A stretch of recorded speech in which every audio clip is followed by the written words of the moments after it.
दूसरा है जिसको आप बेसिक मैथ्स कह लीजिए या बेसिक न्यूमरेसी कह लीजिए, इसी में डेटा इंटरप्रिटेशन और डेटा सफिशिएंसी को भी जोड़ लीजिए। Basic maths, basic numeracy, data interpretation, data sufficiency.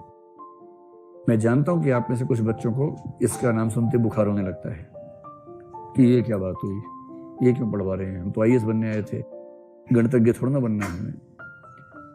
सबसे अच्छा मुहावरा है हमें ज्ञानी नहीं बनना है, आईएएस बनना है। जैसे ज्ञानी बनना आईएएस बनने के खिलाफ कि अरे आईएएस बनने से ज्ञानी बन गया, अब तो ये अभी आईएएस नहीं बन पाएगा, ऐसा थोड़ा ना होता है। और कई लोग मानते हैं कि ये सब बेकार की बात है, लेकिन आप आईएएस बन के क्या करेंगे इसके बिना? परसेंटेज निकालनी पड़े तो उसके बाद आप कहते हैं, किसी को बुलाते हैं, भाई परसेंटेज निकाल दो जरा, भाई सब परसेंटेज निकालनी आ जाओ जरा। कैसे काम चलेगा?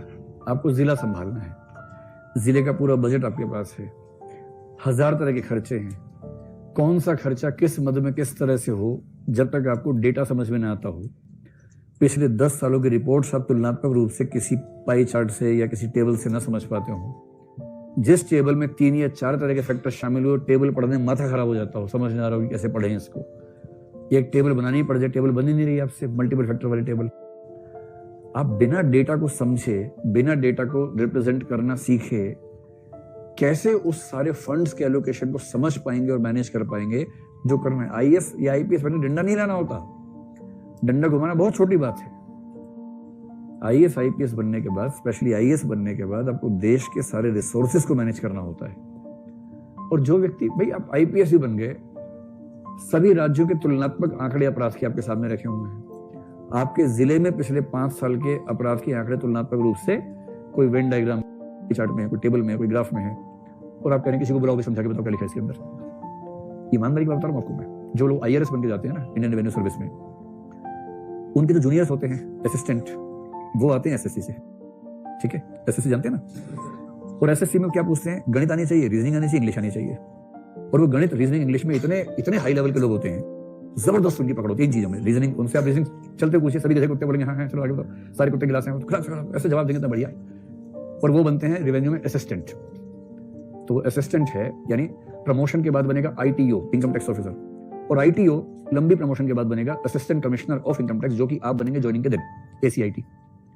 और ये एसएससी वाला व्यक्ति 11 साल की सर्विस के बाद एसीआईटी बनेगा, जो आप डे 1 पे बनेंगे। असली बात आप सुनो, कई ऐसे असिस्टेंट कमिश्नर इनकम टैक्स होते हैं, आईआरएस बन गए, अकाउंटिंग आज तक सीखी नहीं है, क्योंकि स्कूल में नहीं पढ़े अकाउंट्स, आर्ट्स पढ़े हुए थे, मैथ्स आता नहीं है, सीसेट में रीजनिंग और कॉम्प्रिहेंशन से काम चल गया था, क्वालिफाई कर लिया था। इंग्लिश आती नहीं है, हिंदी माध्यम से है, इंग्लिश उतनी ही आती है कि बाई चांस क्वालिफाइंग पास हो गया मेंस में, पीडी चिट्ठी नहीं आई, ठीक। ये बहुत रेयर कॉम्बिनेशन है, ऐसा कॉम्बिनेशन बहुत सारे लोगों में होता है, बहुत लोगों में है। और इंटरव्यू ठीक से हुआ, सीधे आईआरएस में लैंड किया, ट्रेनिंग हुई आईआरएस की, ट्रेनिंग में आते हैं सीए, इनकम टैक्स एक्ट सिखाते हैं, और इस आदमी का दिमाग का धुआं हो जाता है इनकम टैक्स एक्ट समझ के। इनकम टैक्स कैलकुलेशन सिखा रहे हैं, कॉर्पोरेट टैक्स कैलकुलेशन सिखा रहे हैं, इसको लग रहा है कि अरे यार औरंगजेब कहां से लग गया। हमें तो उसमें मजा आता था, ये क्या क्या सिखा रहे हैं हमें और ये क्यों सिखा रहे हैं। उसके बाद फाइनल हो गया, ट्रेनिंग पूरी। ट्रेनिंग में पास करना ट्रेनिंग एकेडमी की नैतिक जिम्मेदारी होती है, वरना यूपीएससी पे सवाल उठ जाता है। तीसरा है रीजनिंग,